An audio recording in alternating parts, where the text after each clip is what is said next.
Hello friends, welcome to optimistic studies. जैसा कि हम सभी जानते हैं कि हमने अपने ऑप्टिमिस्टिक स्टडीज़ के यूट्यूब चैनल पर फ्री क्रैश कोर्स लॉन्च किया है छत्तीसगढ़ फूड इंस्पेक्टर 2022 भर्ती परीक्षा का। उसी क्रम में हमने आवश्यक वस्तु अधिनियम देखा, फिर उसके बाद हमने उपभोक्ता संरक्षण अधिनियम देखा और आज हम देखने जा रहे हैं राष्ट्रीय खाद्य सुरक्षा अधिनियम 2013, जिसको हम कहते हैं नेशनल फूड सिक्योरिटी एक्ट 2013। तो सेशन स्टार्ट करने से पहले यदि आप चैनल पे नए हैं तो चैनल को सब्सक्राइब कर लीजिए और बेल नोटिफिकेशन को ऑन रखिए, जिससे हम जो भी वीडियो डालें आप तक समय समय पर पहुंचती रहे। साथ में मैं आपको ये भी बताना चाहती हूँ कि चाहे आप हिंदी मीडियम स्टूडेंट हो या इंग्लिश मीडियम स्टूडेंट हो, दोनों ही मीडियम में पीडीएफ हमारे टेलीग्राम चैनल, जिसकी लिंक डिस्क्रिप्शन बॉक्स में है, उसमें अवेलेबल करवा दी जाती है और आप वहां से डाउनलोड कर सकते हैं। चलिए आज का सेशन स्टार्ट करते हैं। सबसे पहले हमको क्या देखना है, यदि एग्जाम में आपसे पूछा जाता है कि यह राष्ट्रीय खाद्य सुरक्षा अधिनियम 2013 नेशनल फूड सिक्योरिटी एक्ट 2013 अधिसूचित कब हुआ, ठीक है, तो उसका उत्तर होगा 10 सितंबर 2013 को। कब हुआ है? 10 सितंबर 2013, याद रखना, ठीक है। फिर इसका उद्देश्य क्या था, यानी कि ये लाया क्यों गया था?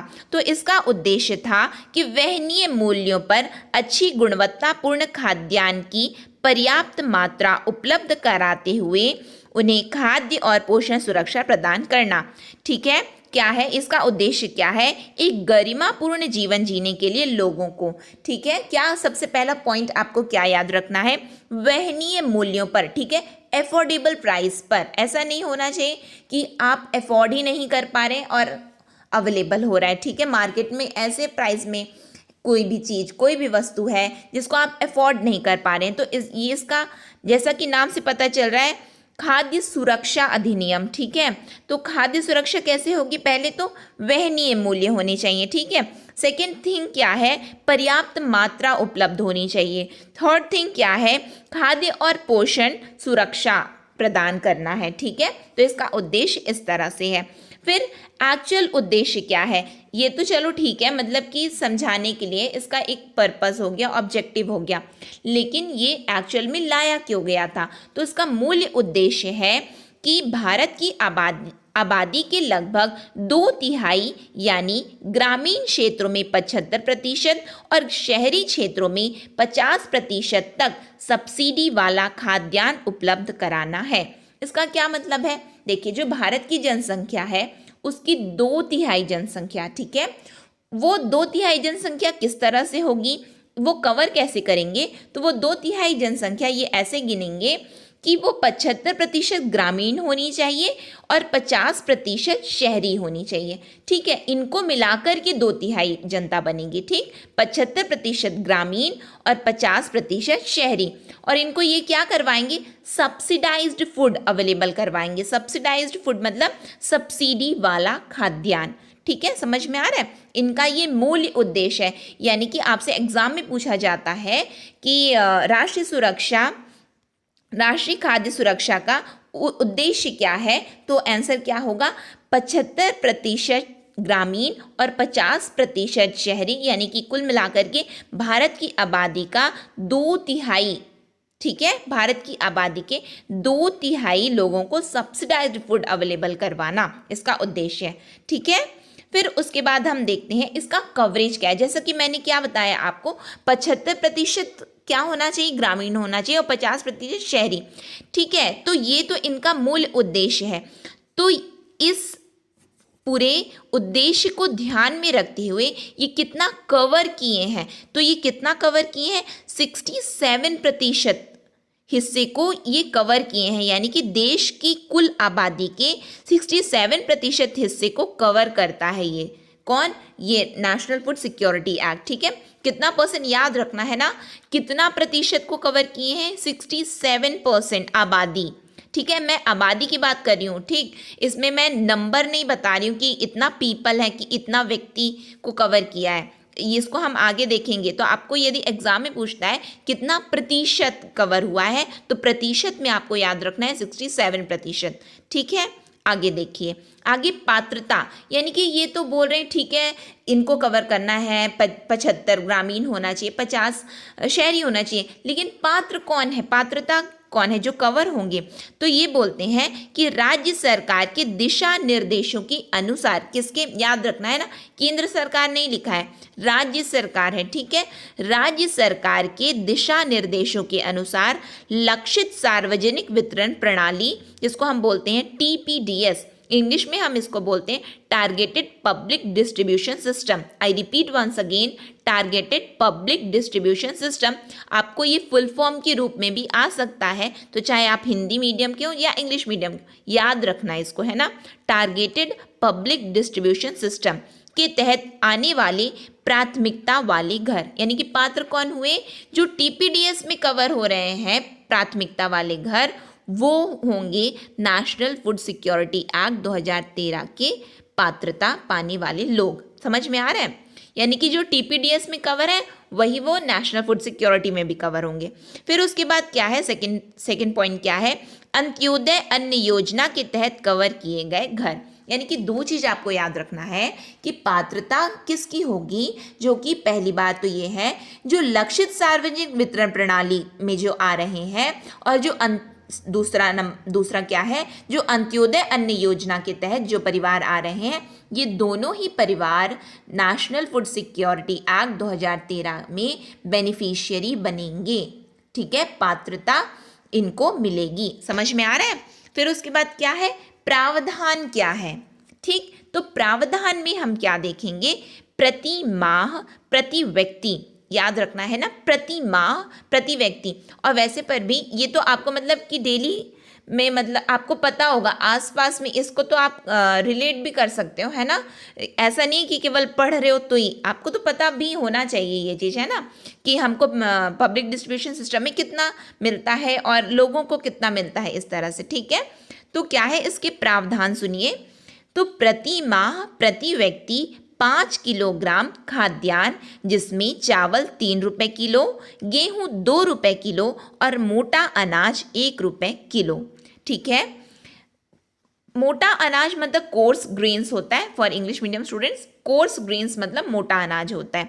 ठीक है, तो आपको क्या याद करना है, प्रति माह, फिर उसके बाद याद रखो प्रति व्यक्ति, फिर क्या है 5 किलोग्राम, यानी कि प्रति माह एक व्यक्ति को, है ना, एक व्यक्ति को कितना मिलेगा, 5 किलोग्राम मिलेगा। और वो 5 किलोग्राम क्या मिलेगा, 3 रुपये किलो क्या मिलेगा, चावल। ठीक है, 3 रुपये किलो चावल, 2 रुपये किलो गेहूं और 1 रुपये किलो मोटा अनाज। ठीक है, MCQ के फॉर्म में नेशनल फूड सिक्योरिटी एक्ट से यदि कोई क्वेश्चन बनता है तो ये तो मतलब मोस्ट प्रोबेबल इस प्रश्न के आने की पूरी प्रायिकता है कि ये आ सकता है, इसलिए इसको याद रखना है ना। हालांकि अंत्योदय अन्न योजना के तहत मौजूदा प्रति माह प्रति परिवार 35 किलोग्राम खाद्यान्न प्रदान करना जारी रहेगा। इसका मतलब क्या हुआ कि जो अंत्योदय अन्न योजना है उसमें कितना मिलता है, उसमें 35 किलो मिलता है। ठीक है, और वो क्या मिलता है, प्रति माह प्रति परिवार को मिलता है। उसमें क्या था, देखो नेशनल फूड सिक्योरिटी में क्या है, प्रति माह प्रति व्यक्ति है, और इसमें अंत्योदय अन्न योजना में प्रति माह प्रति परिवार है। ठीक है, तो प्रति परिवार को कितना मिलता है, 35 किलो, और उसमें कितना मिलता है, प्रति व्यक्ति 5 किलो। याद रखना, इसलिए मैं बार बार इसको बोल रही हूँ जिससे आपको याद हो, सुन के याद होती हैं चीज़ें। ठीक है, फिर उसके बाद क्या है, ये तो 2 पॉइंट हो गए। थर्ड देखिए, गर्भवती महिलाओं और स्तनपान कराने वाली माताओं को गर्भावस्था के दौरान तथा बच्चे के जन्म के 6 माह बाद भोजन के अलावा कम से कम 6,000 रुपये का मातृत्व लाभ प्रदान किए जाने का प्रावधान है। ठीक है, तो इसमें और क्या प्रावधान है कि 6 माह बाद, 6 माह बाद कौन, बच्चे के जन्म के 6 माह बाद भोजन के अलावा कम से कम 6,000 रुपये। ठीक है, किसको मिल रहा है, याद रखना। एक तो पहली बात तो ये है गर्भवती महिलाओं को और स्तनपान कराने वाली माताओं को, ये दोनों ही है लाभार्थी। ठीक है, तो उनको 6 माह और 6,000 ऐसे याद करो। फिर क्या है, 14 वर्ष तक के बच्चों के लिए भोजन है। ठीक, फिर क्या है, खाद्यान्न या भोजन की आपूर्ति नहीं होने की स्थिति में लाभार्थियों को खाद्य सुरक्षा भत्ता, ये भी इसमें एक मुख्य प्रोविज़न है, प्रावधान है कि खाद्य सुरक्षा भत्ता, जो हाईलाइटेड पॉइंट्स है ना उसको आप लोग ध्यान से देखिए, तो देखने से सुनने से बहुत सारी चीज़ें हमको याद होती हैं ना। तो क्या है, खाद्य सुरक्षा भत्ता भी देंगे, 14 वर्ष तक के बच्चों के लिए भी भोजन है, और 6 माह बाद भोजन के अलावा कम से कम 6,000 रुपये का मातृत्व लाभ है। फिर उसके बाद क्या है, 5 किलो क्या देते हैं प्रति माह प्रति व्यक्ति, ये 3 रुपये किलो चावल, फिर उसके बाद 2 रुपये किलो गेहूं और 1 रुपये किलो मोटा अनाज, और 35 किलोग्राम अंत्योदय अन्न योजना प्रति माह प्रति परिवार को मिलेगा। क्या मिलेगा, खाद्यान्न मिलेगा। ठीक है, फिर उसके बाद ये ध्यान से सुनो, जिला और राज्य स्तर पर शिकायत निवारण तंत्र स्थापित करना है। ये भी होना चाहिए। कहाँ पे वो शिकायत निवारण तंत्र कहाँ होगा, राज्य और जिला स्तर पर। ठीक है, कहाँ, जिला और राज्य स्तर पर शिकायत निवारण तंत्र की स्थापना भी ये नेशनल फूड सिक्योरिटी एक्ट 2013 बोलता है। फिर आगे देखिए, ये पिक्चराइज्ड फॉर्म में है जिससे आप लोग देख करके याद कर सको। ठीक है, फिर उसके बाद वर्तमान लाभार्थियों की संख्या, मैंने देखो पहले अभी आपको क्या बताया, प्रतिशत, यानी कि कवरेज कितना है इसका, 67%। फिर उसके बाद यदि आपसे पूछता है कि वर्तमान लाभार्थियों की संख्या क्या है, तो 80 करोड़ व्यक्ति हैं। ठीक है, ये लगभग है 80 करोड़, 80 करोड़ से ज़्यादा भी हैं, लगभग जो सरकार के पास जो डेटा है वो 80 करोड़ है। ठीक है, तो 67% याद रखना, और व्यक्ति में पूछता है तो 80 करोड़। ठीक है, फिर उसके बाद क्या है, केंद्रीय निर्गम मूल्य, इसका मतलब क्या होता है, सेंट्रल इश्यू प्राइस, CIP। देखो ये सब जो टर्म्स हैं फुल फॉर्म में भी आपसे पूछे जा सकते हैं, इसीलिए इसको देखिए, ये मत सोचो कि अरे हम तो हिंदी मीडियम है या इंग्लिश मीडियम है, ऐसा नहीं, आपको फुल फॉर्म के रूप में भी पूछ सकता है, तो इसलिए याद रखना सेंट्रल इश्यू प्राइस, CIP। ठीक है, ये होता क्या, सुनिए, क्या है कि केंद्र सरकार किसानों से न्यूनतम समर्थन मूल्य, जिसको हम बोलते हैं मिनिमम सपोर्ट प्राइस, ठीक है, तो न्यूनतम समर्थन मूल्य पर अनाज खरीदती है। कौन खरीदता है, केंद्र सरकार किसानों से खरीदती है। ठीक है, किस पे, MSP पे खरीदती है, और इसे केंद्रीय निर्गम मूल्य CIP पर राज्यों को बेचती है। अब समझ में आया, देखिए एक पूरा सर्कल है, सर्कल किस तरह से है यहाँ से आपको समझ में आएगा। ठीक, सबसे पहले देखो फार्मर्स और प्रोड्यूसर्स लिखा है, यानी कि किसान। ठीक है, तो किसान से जो सरकार है, कौन, केंद्र सरकार। केंद्र सरकार मतलब क्या है कि मोदी जी खरीदने आ रहे हैं कि नहीं, FCI खरीदती है। FCI मतलब क्या होगा, फूड कॉरपोरेशन ऑफ इंडिया। ठीक है, FCI खरीदती है, किस में खरीदती है, किसानों से, MSP पे खरीदती है। ठीक है, न्यूनतम समर्थन मूल्य पर किसानों से वह उनका जो उपज है उसको खरीदती है। ठीक है, फिर वो तो खरीद ली, और वो क्या करती है, उनके FCI के गोडाउन में बहुत सारे अनाज रहते हैं, उपलब्ध रहते हैं।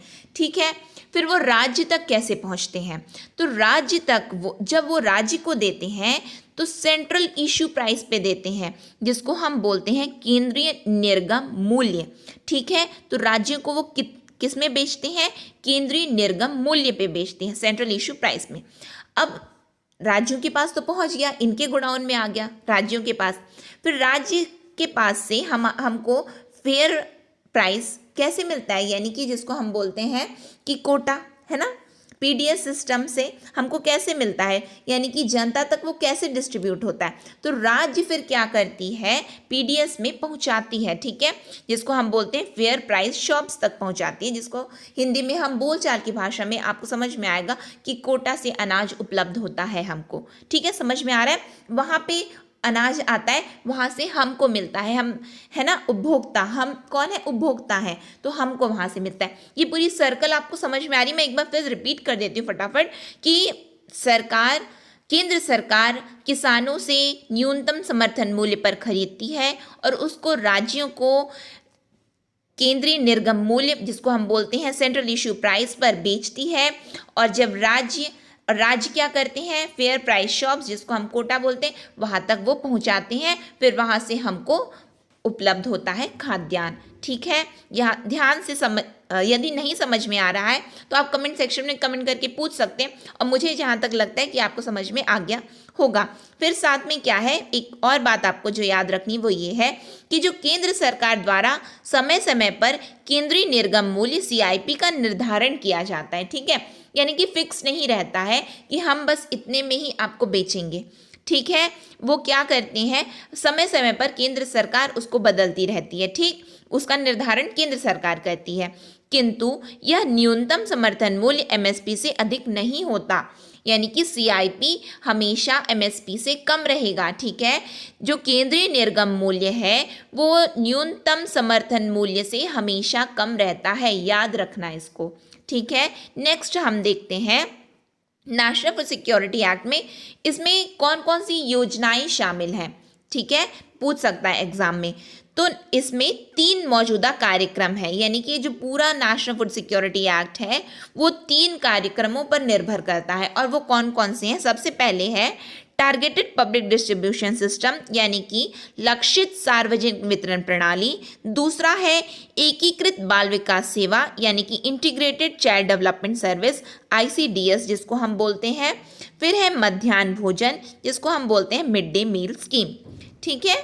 तो इसमें क्या है, सबसे पहले टारगेटेड पब्लिक डिस्ट्रीब्यूशन सिस्टम, यानी कि जिसको हम बोलते हैं TPDS, ठीक।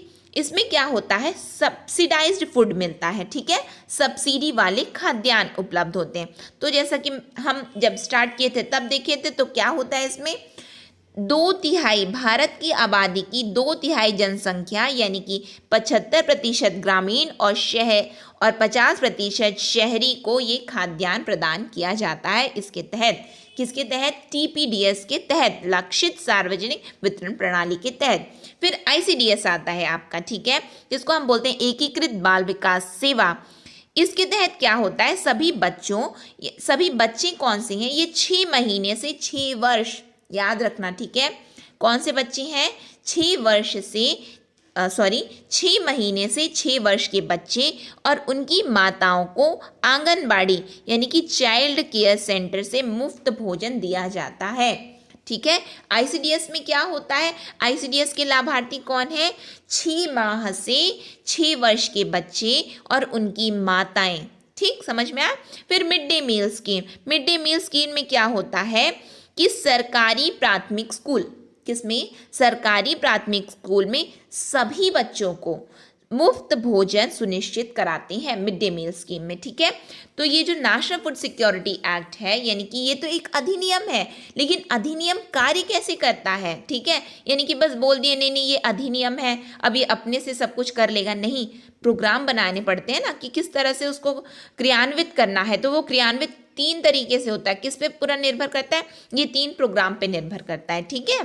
फिर आगे देखिए इसमें प्रावधान क्या है, ठीक है, मुख्य प्रावधान हम देखते हैं इसका। राष्ट्रीय खाद्य सुरक्षा अधिनियम के मुख्य प्रावधान देखिए, ठीक है। तो सबसे पहले क्या है, राज्य सरकारों द्वारा पात्र परिवारों की पहचान, मोस्ट इंपॉर्टेंट पॉइंट याद रखना, केंद्र सरकार कभी भी जो आपका राशन कार्ड बना है, ठीक है, राज्यों में बना है, लेकिन अभी क्या है, 1 नेशन 1 राशन कार्ड, ये भी याद रखो, अभी क्या है, 1 नेशन 1 राशन कार्ड जो है केंद्र सरकार लागू कर रही है। तो उसमें क्या होगा कि एक ही राशन कार्ड, चाहे वो किसी भी राज्य का हो, चाहे आप मध्य प्रदेश के हो तो छत्तीसगढ़ में आके ले सकते हैं, या छत्तीसगढ़ के हो तो मध्य प्रदेश में जा कर के ले सकते हैं। Madhya Pradesh in the sense कहीं पे भी, है ना, किसी भी राज्य में जा कर के आप एक राशन कार्ड से ले सकते हैं, ये बोल रहा है केंद्र सरकार। लेकिन ये आपके केवल समझने के लिए इस टॉपिक से हट के है, ठीक है, समझने के लिए यहाँ पहले आप समझिए। राज्य सरकार द्वारा पात्र परिवारों की पहचान क्या है, राज्य सरकार को पात्र परिवारों की पहचान करना और फिर उन्हें सार्वजनिक डोमेन में रखना और प्रदर्शित करना आवश्यक है। यानी कि जो पात्र परिवार है उसको कौन पहचान करेगा, राज्य सरकार, पूछ सकता है, ठीक है। पात्रता कौन तय करता है, राज्य सरकार तय करती है, ठीक है। फिर अन्य प्रावधान हम देखते हैं। सबसे पहला है महिला सशक्तिकरण। महिला सशक्तिकरण कैसे हो रहा है इसमें क्या होता है कि राशन कार्ड जारी करने के उद्देश्य से 18 वर्ष या उससे अधिक आयु की घर की सबसे बड़ी महिला को, ठीक है। यानी कि महिला सशक्तिकरण ये कैसे किए हैं, महिला सशक्तिकरण ऐसे किए हैं कि महिलाओं के नाम पर राशन कार्ड बनता है। समझ में आ रहा है, महिलाओं के नाम पर राशन कार्ड बनता है, और वो कौन सी महिलाएं हैं, 18 वर्ष की, है ना, 18 वर्ष या उससे अधिक की महिलाएं हैं। साथ में और ये होना चाहिए कि सब घर की सबसे बड़ी महिला। ठीक है, समझ में आ रहा है। फिर उसके बाद क्या है, सेकंड पॉइंट क्या है, खाद्य सुरक्षा भत्ता। जैसे कि मैंने क्या बताया था, यदि राज्य सरकार प्रत्येक व्यक्ति को देने में असमर्थ होती है, ठीक है, अधिनियम सभी पात्र व्यक्तियों को खाद्यान्न भोजन की उचित मात्रा प्रदान नहीं करने की स्थिति में खाद्य सुरक्षा भत्ता प्रदान करता है। ठीक है, इस अधिनियम में क्या होता है, यानी कि सभी को यदि ये उपलब्ध नहीं करवा पा रही हैं तो ये क्या करती हैं, खाद्य सुरक्षा भत्ता प्रदान करते हैं। ठीक है, तो उसके लिए यह भुगतान राज्य सरकार द्वारा प्रत्येक व्यक्ति को किया जाना है। समझ में आ रहा है, ये पूछ सकता है, एक एक पॉइंट इसमें इंपॉर्टेंट है। कौन करेगा, यहाँ पे कैसे पूछ सकेगा, जिला में होगा या राज्य में होगा, केंद्र में होगा, तो कौन ये खाद्य सुरक्षा भत्ता देगा कौन, तो ये राज्य सरकार देगी। पात्र परिवार को चिन्हित कौन करेगा, राज्य सरकार करेगी। ठीक है, फिर थर्ड क्या है, राज्यवार कवरेज। तो ये राज्यवार कवरेज क्या है, तो ग्रामीण और शहरी क्षेत्रों में 75% और 50% के अखिल भारतीय कवरेज के अनुरूप। ठीक है, ये बार बार हर लाइन में देखिए अधिनियम है। एक बात हमेशा याद रखना कि कोई सा भी अधिनियम होता है तो उसमें क्या है, एक ही बात को बार बार बोला जाता है। ठीक है, क्यों बोला जाता है कि ये उनका मूल उद्देश्य है, इसीलिए उस बात को बार बार, इसीलिए ये पूरे अधिनियम में आपको ये बार बार सुनने को और देखने को मिलेगा, 75% ग्रामीण और 50% शहरी। ठीक है, फिर आगे सुनिए, राज्यवार कवरेज को केंद्र सरकार द्वारा 2011-12 में एनएसएस के द्वारा किए गए घरेलू उपभोक्ता व्यय सर्वेक्षण यानी कि house hold consumer expenditure survey data का उपयोग करके निर्धारित किया जाएगा। अब ये राज्यवार कवरेज क्या है, राज्यवार कवरेज क्या है कि इनका मूलभूत उद्देश्य क्या था कि इनको क्या करना है, 75% ग्रामीण और 50% शहरी यानी कि भारत की आबादी का 2/3 जनसंख्या को इनको लाभ पहुंचाना है। ठीक है, तो ये कहाँ रहती है, आसमान में उड़ती थोड़ी ना है, राज्यों में रहती है ना जनसंख्या, तो राज्यों में रहती है, तो वो ये कैसे बताएंगे कि ये इन्हीं को देना है। तो ये क्या बोल रहे हैं कि जो केंद्र सरकार द्वारा 11-12 में, है ना, केंद्र सरकार मतलब क्या है, MOSPI यानी कि मिनिस्ट्री ऑफ स्टैटिस्टिकल, है ना, ठीक है, वो क्या करती है, जो स्टैटिस्टिक मिनिस्ट्री है वो करती है, सांख्यिकी मंत्रालय है ना, वो क्या की है, एनएसएस जिसको हम बोलते हैं नेशनल स्टैटिस्टिकल सर्वे। ठीक है, एनएसएस के द्वारा क्या किया है, यहाँ से बहुत पॉइंट आपको निकल के आएंगे तो याद रखना है ना। सबसे पहले तो याद रखो कि घरेलू उपभोक्ता व्यय सर्वेक्षण कौन जारी करता है, एनएसएस। एनएसएस पूछेगा आपसे या फिर आपसे पूछेगा, केंद्र सरकार पूछेगा, राज्य सरकार पूछेगा, इस तरह से आपसे पूछ सकता है।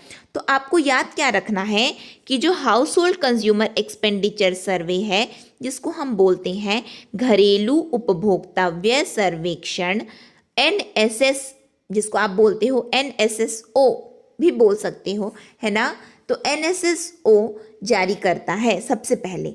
तो राज्यवार कवरेज केंद्र सरकार क्या की है, जो हाउस होल्ड कंज्यूमर एक्सपेंडिचर सर्वे का डेटा है जो 11-12 में आया था। समझ में आ रहा है, ध्यान से सुनो और समझो, यहाँ पे आपको ऐसा हो सकता है कि डाउट आ सकता है, इसलिए ध्यान से समझना है ना। जो हाउस होल्ड कंज्यूमर एक्सपेंडिचर सर्वे का डेटा 11-12 में आया था उसका उपयोग करके केंद्र सरकार राज्यों का कवरेज करेगी। समझ में आ रहा है, फिर से मैं रिपीट कर दे रही हूँ जिससे आपको क्लियर हो जाए। जो उपभोक्ता घरेलू उपभोक्ता व्यय सर्वेक्षण डेटा जो 11-12 में आया था उसको उपयोग करके केंद्र सरकार यह निर्धारित करेगी कि कितना राज्यों का कवरेज होना चाहिए। समझ में आया, यदि नहीं आया तो कमेंट सेक्शन में कमेंट करके आप पूछ भी सकते हैं। ठीक है, फिर उसके बाद आइए आगे हम देखते हैं नेशनल फूड सिक्योरिटी एक्ट के कार्यान्वयन की स्थिति। यानी कि कितना ये किए हैं अभी तक। तो सुनिए, यह अधिनियम सभी राज्यों केंद्र शासित प्रदेशों में लागू है, यानी कि पूरे भारत में यह लागू है। ऐसा कोई भी राज्य या ऐसा किसी भी प्रकार का केंद्र प्रशासित प्रदेश नहीं है जहाँ पे ये अधिनियम लागू नहीं है, है ना। संपूर्ण सभी राज्यों और केंद्र प्रशासित प्रदेशों में यह लागू है। फिर सेकंड पॉइंट सुनिए, चंडीगढ़, पुडुचेरी और दादरा नागर हवेली के शहरी क्षेत्रों में अधिनियम को नकद हस्तांतरण मोड से लागू किया जा रहा है, जिसके तहत खाद्य सब्सिडी को सीधे खुले बाजार से खाद्यान्न खरीदने के लिए लाभार्थियों के बैंक खातों में जमा किया जाता है। इसका क्या मतलब है? इसका देखो, जो चंडीगढ़ है, पुडुचेरी है और दादर एंड नागर हवेली है, ठीक है, ये 3 जगह पे क्या होता है कि लोगों को ये पीडीएस से फूड अवेलेबल नहीं करवाते हैं, ठीक है। ये क्या करते हैं कि सीधा लोगों के बैंक खातों में पैसे दे देते हैं, ठीक है। फिर वो पैसे से वो क्या करते हैं, खुले बाजारों से लेते हैं, यानी कि ओपन मार्केट से लोग क्या करते हैं, वहाँ से खरीद लेते हैं, ठीक है। समझ में आ रहा है आपको? यानी कि जो भी लाभार्थी जिसको ये चिन्हित किए हैं उनके बैंक खातों में ये डायरेक्ट पैसा दे देते हैं, है ना। इनको ये खाद्यान्न नहीं देते, पैसे देते हैं बैंक खातों में, और उस पैसे का इस्तेमाल करके ये ओपन मार्केट से यानी कि खुले बाजार से खाद्यान्न को खरीदते हैं, ठीक है। आगे क्या है, नियम बनाने के लिए केंद्र सरकार की शक्ति, ठीक है। तो इसमें क्या है, देखो धारा हम कल डिस्कस करेंगे, कल मतलब नेक्स्ट सेशन में डिस्कस करेंगे, लेकिन जो अभी हम देख रहे हैं, जो एक ब्रीफ आइडिया आपको होना चाहिए कि आखिर ये अधिनियम बोलता क्या है, तो उसमें अभी हम देखने जा रहे हैं नियम बनाने के लिए केंद्र सरकार की शक्तियां क्या हैं, वो देखिए, ठीक है। तो इस अधिनियम की धारा 39(1) के अंतर्गत जो है 39 के अंतर्गत राज्य सरकार के परामर्श और अधिसूचना द्वारा क्या बोलता है, ये राष्ट्रीय खाद्य सुरक्षा अधिनियम की धारा 39(1) कितना 39(1) के अंतर्गत राज्य सरकार के परामर्श और अधिसूचना द्वारा केंद्र सरकार इस अधिनियम के प्रावधानों को कार्यान्वित करने के लिए नियम बना सकती है। देखो फर्स्ट पॉइंट याद क्या करोगे, किस तरह से याद करोगे, पहले क्या है, जो केंद्र सरकार है वो राज्य सरकार से परामर्श करेगी, ठीक है। जैसे मैं बोल रही हूँ उसी तरह से याद रखना, ठीक है। पहला केंद्र सरकार राज्य सरकार से परामर्श करेगी, सेकेंड थिंग क्या है, वह अधिसूचना जारी करेगी, ठीक है। 2 कार्य कर दी, एक परामर्श ले ली राज्य सरकार का और अधिसूचना, ठीक है। फिर वो धारा यानी कि सेक्शन 39(1) जो बोलता है वो बोलता है कि केंद्र सरकार इस अधिनियम के प्रावधानों को कार्यान्वित करने के लिए अब वो नियम बना सकती है, ठीक, समझ में आ रहा है। सबसे पहले क्या की, राज्य सरकार से परामर्श की, फिर अधिसूचना जारी की, फिर उसके बाद जो 39(1) में जो इनको शक्ति है उसका उपयोग करते हुए यह इस अधिनियम के प्रावधानों को कार्यान्वित करने के लिए नियम बनाएगी, ठीक है। फिर उसके बाद क्या है, इस अधिनियम की धारा 40 में यह प्रावधान है कि केंद्र सरकार द्वारा बनाए गए अधिनियम और नियमों के समान राज्य सरकार अधिसूचना द्वारा इस अधिनियम के प्रावधानों को कार्यान्वित करने के लिए नियम बना सकती है। अब ये बार बार अधिनियम और नियम बार आ रहा है, आपको समझने में दिक्कत जा रही होगी, तो जिस क्रम में मैं आपको समझा रही हूँ वैसा समझो, ठीक है। सबसे पहले 39(1) समझ गए, केंद्र सरकार बनाएगी। देखो सबसे पहले एक बात याद रखना, जैसे कि मैंने उपभोक्ता वाले में भी आपको बताया था, ठीक है, उपभोक्ता संरक्षण अधिनियम में भी मैंने आपको बताया था कि ये अधिनियम जो होते हैं इसमें कोई भी कार्य होते हैं तो क्या होने चाहिए, लिखित होने चाहिए, ठीक है। तो ये क्या बोल रहे, लिखित होनी चाहिए इन द सेंस मतलब क्या है, अब लिखित मतलब पेपर में बस लिख नहीं देते हैं। जो केंद्र सरकार और राज्य सरकार होती है वो कुछ भी चीज़ मतलब पेपर बस में नहीं लिखती, उसके लिए नियम बना देती है, ठीक है। तो ये अधिसूचना जारी करते हैं, तो ये कुछ भी करने वाले हैं तो ये अधिसूचना जारी करके ही करेंगे, ठीक है। तो क्या है कि राज्य सरकार अब क्या करेगी, केंद्र सरकार की तरह ही अब नियम बनाएगी, तो उसके लिए वो क्या करेगी, अब वो भी एक अधिनियम जारी करेगी, ठीक है, अधिनियम के प्रावधानों को कार्यान्वित करने के लिए वो क्या बनाई है, एक और नियम बनाएगी। ठीक है, और वो किस तरह से बनाएगी, अधिसूचना द्वारा बनाएगी।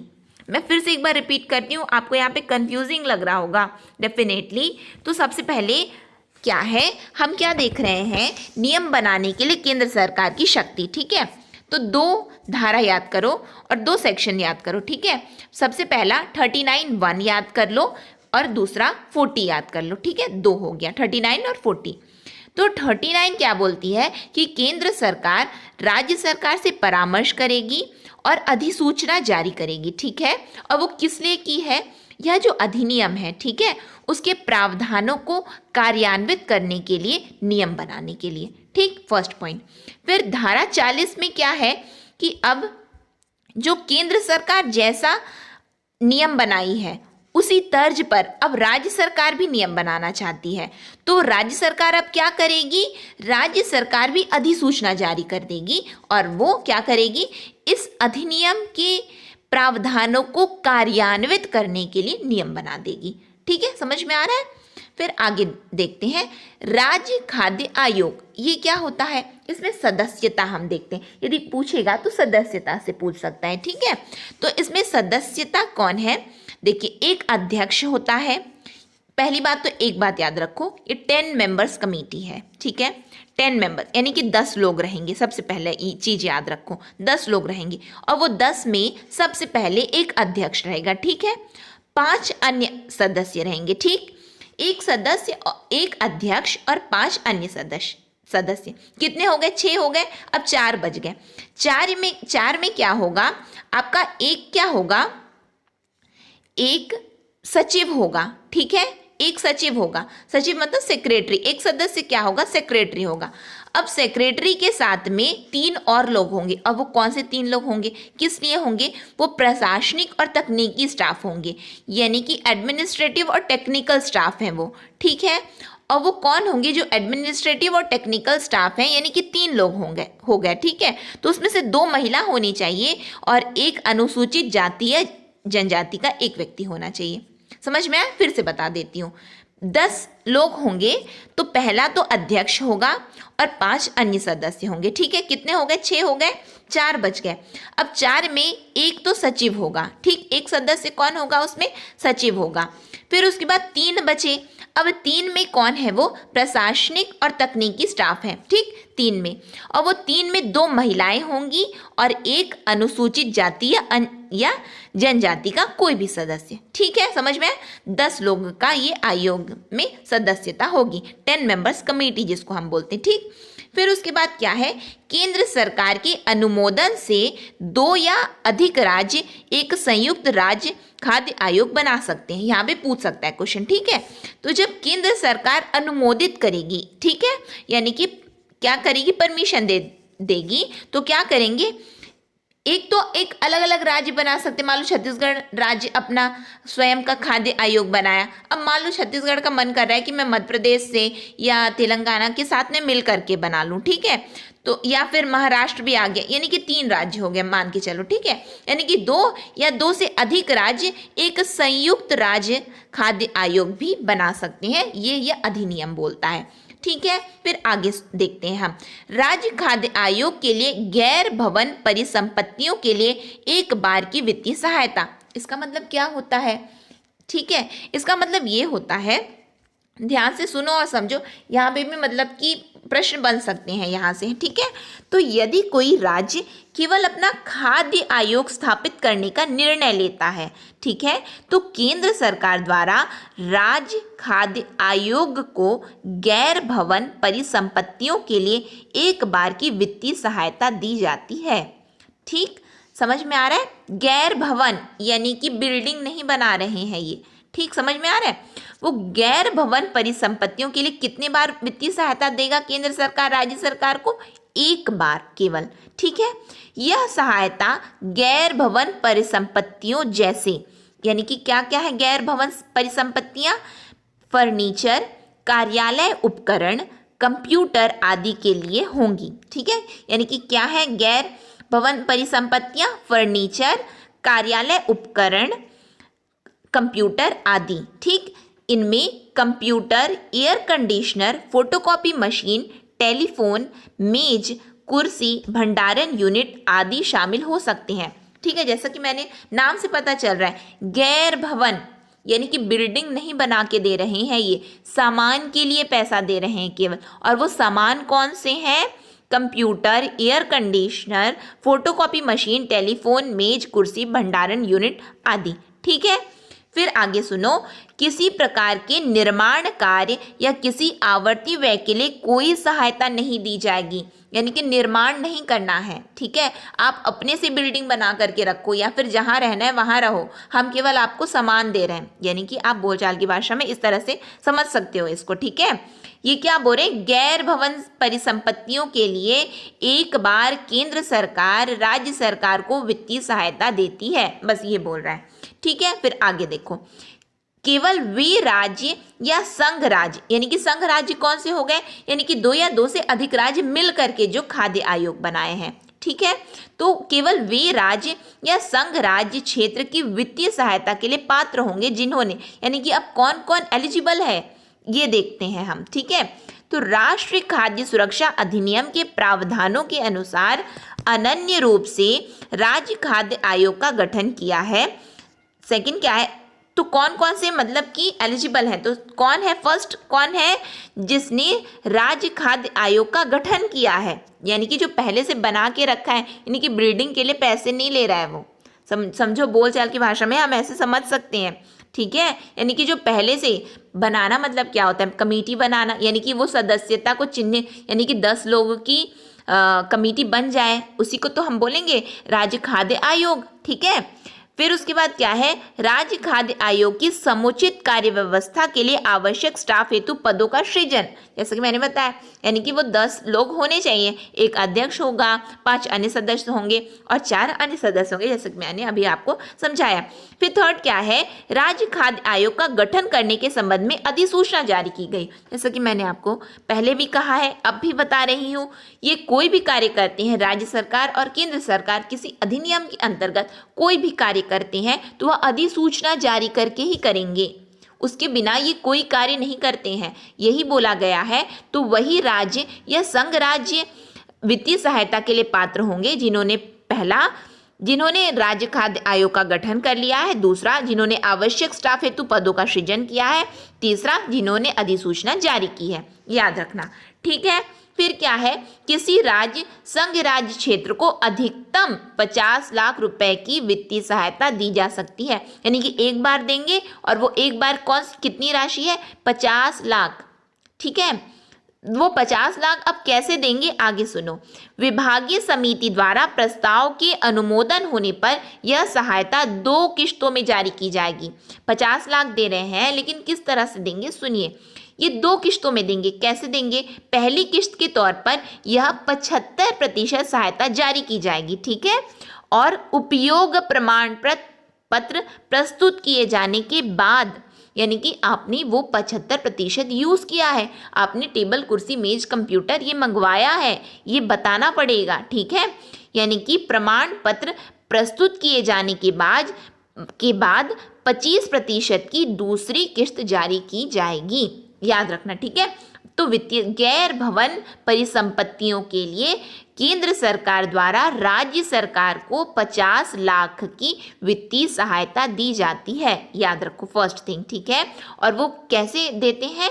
2 किश्तों में देते हैं। पहले दे देते हैं 75%, फिर दूसरी बार आपको प्रमाण पत्र जब ये दिखाएंगे तो 25% देंगे। ठीक है, समझ में आया? यहाँ पे हमारा आज का पार्ट 1 कंप्लीट हुआ। अभी इसमें और भी है शेष, जिसमें हम धाराएं डिस्कस करेंगे, तो हम अपने नेक्स्ट सेशन में डिस्कस करेंगे। यह वीडियो आपको कैसा लगा? यदि अच्छा लगा हो तो प्लीज़ लाइक कीजिए, ज़्यादा से ज़्यादा लोगों तक शेयर कीजिए, जिससे फ्री क्रैश कोर्स का लाभ सभी विद्यार्थियों को मिल सके। और यदि आपने चैनल अब तक सब्सक्राइब नहीं किया है तो चैनल को सब्सक्राइब कर लीजिए और बेल नोटिफिकेशन को ऑन रखिए, जिससे हम जो भी वीडियो डालें आप तक तक पहुंचती रहे। आपको इसकी फ्री पीडीएफ हमारे टेलीग्राम चैनल, जिसकी लिंक डिस्क्रिप्शन में, वहां से मिल जाएगी। और मैं आपको एक और बात बताना चाहती हूँ, चाहे आप हिंदी मीडियम के स्टूडेंट्स हो या इंग्लिश मीडियम के स्टूडेंट्स हो, आपको दोनों ही लैंग्वेज में पीडीएफ हमारे टेलीग्राम चैनल में अवेलेबल करवा दी जाएगी।